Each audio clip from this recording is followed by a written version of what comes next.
எச்சரிக்கை. இந்த அத்தியாயத்தில் வன்முறை, கடுமையான மொழி மற்றும் சுய தீங்கு விளைவிக்கும் கருப்பொருள்கள் சித்தரிக்கப்பட்டுள்ளன. அவை சில வாசகர்களுக்கு மன உளைச்சலை ஏற்படுத்தலாம்.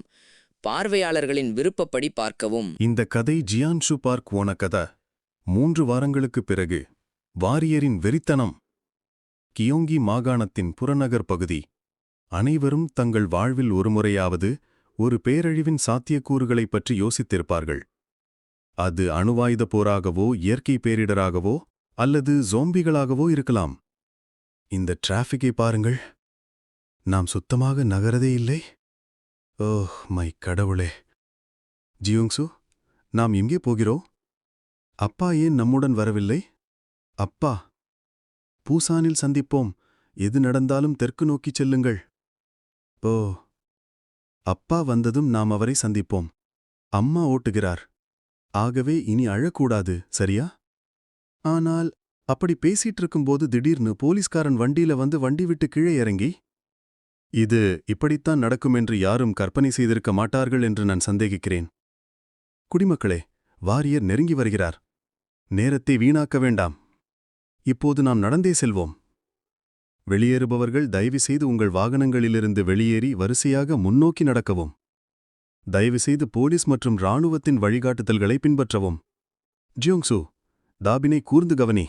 நாம் பிரிந்துவிட்டால் ஒருவேளை மீண்டும் ஒருவரை ஒருவர் கண்டுபிடிக்க முடியாமல் போகலாம். சரி.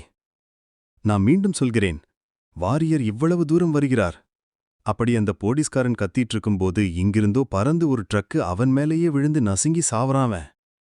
அவர் நசுக்கப்பட்டார். இப்போது உலகம் ஒரு வாரியரால் அழிக்கப்படுகிறது. மக்கள் அவங்களோட உயிரை கையில பிடிச்சுக்கிட்டு தப்பிச்சு ஓடிட்டு-இருக்காங்க. அந்த கூட்டத்துக்கு நடுவுல தான் ஜியாங்சு குடும்பமும் ஓடிட்டு-இருக்கு. ஜியாங்சு, நாம் கொஞ்சம் மெதுவாக போகலாமா? தாபின், இறுக்கமாக பிடித்துக்கொள். நீ விட்டுவிட்டால் உனக்கு காயம் ஏற்படும். கிம்சு வாரியர் வென்னிட்டு-இருக்கிறதா இவங்க அண்ணாந்து பாப்பாங்க. அந்த வாரியர் அங்கிருந்த பாதி மக்களை கொன்னு குமிச்சு வச்சிருக்கான். மக்கள் அலறி அடிச்சுக்கிட்டு ஓடுறத அவன் மேல நின்னு பார்த்துட்டு இருக்கான். அவர்கள் இவ்வளவு உக்கிரமாக போராடுகிறார்கள் ஏனென்றால் அவர்கள் தப்பிப்பிழைக்க ஒரு வாய்ப்பு இருப்பதாக நினைக்கிறார்கள் என்று நான் நினைக்கிறேன். அருவருப்பானது.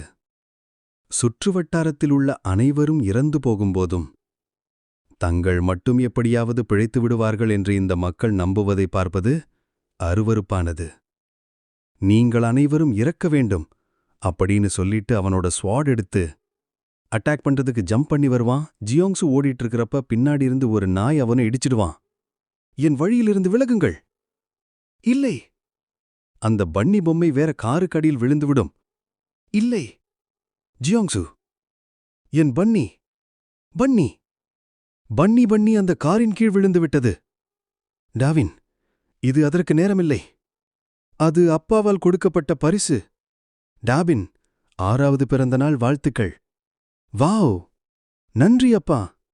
டாபின், அது எந்த கார் அப்படின்னு கேட்டதுக்கு அந்த பொண்ணு, அதோ அங்கே இருக்கு பாருங்க, அதுதான்.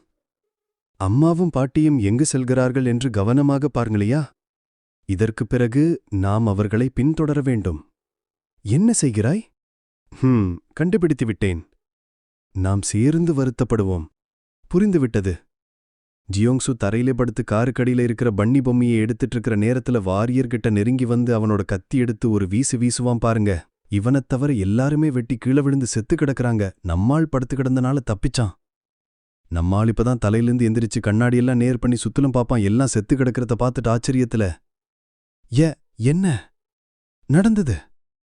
டாபின், அம்மா, பாட்டி கத்திக்கிட்டு எல்லாத்தையும் தேடி பாப்பான். அப்ப டாபின் பொண்ணதான் தேடுவான். ஒரு சின்ன குழந்தையோட கை மட்டும் தனியா கிடக்கும். இன்னும் பக்கத்துல போனா கையை தவிர மீதி எல்லாமே செதறி கிடக்கும். டாபின் டாபின் அந்த காட்சியை பார்த்துட்டு அவனுக்கு வாந்திய வர மாதிரி இருக்கும். பின்னாடி வாரியர் வருவான் பக்கத்தால வந்துட்டு, உன் கண்களை நான் விரும்புகிறேன். நீதானா வாரியர்? அந்த கண்கள் எல்லாவற்றையும் இழந்த ஒருவரின் கண்கள். அவை என் கண்களைப் போலவே இருக்கின்றன. நம்பிக்கைகளும் கனவுகளும் முற்றிலும் மற்றவை. இதற்கு நீதானா பொறுப்பு? அப்படியே. அந்த மகனே, நான் உன்னை கொல்லுவேன் அப்படின்னு சொல்லிட்டு குச்சி எடுத்து அட்டாக் பண்றதுக்கு போறப்ப அவன் அவனோட கைய கழுத்துல பிடிச்சு நெருக்கி விட்டு வானத்துல தூக்கி நிறுத்துவான். நான் உன்னை கொல்வேன். எப்படி? அப்படின்னு சொல்லிட்டு அவனோட கத்தி எடுத்து ஓங்கி வயித்திலே ஒரு குத்து. அவ்வளவுதான், அவ செத்துப் போறான்.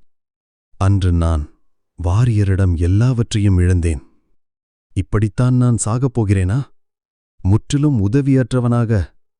மன்னிக்கவும் டாபின். அம்மா, அப்பா, பாட்டி, என் குடும்பம், என் வாழ்க்கை. இப்ப அவன் வேற உலகத்துல கண்ண முழிக்கிறான். வாரியர், வாரியர், விழி, வாரியர், உணர்வுக்கு வா. ஓ, என்ன ஒரு நிம்மதி! வாரியர் விழித்துவிட்டார். இப்படியே நான் வெறுத்த வாரியராகவே நான் மாறினேன்.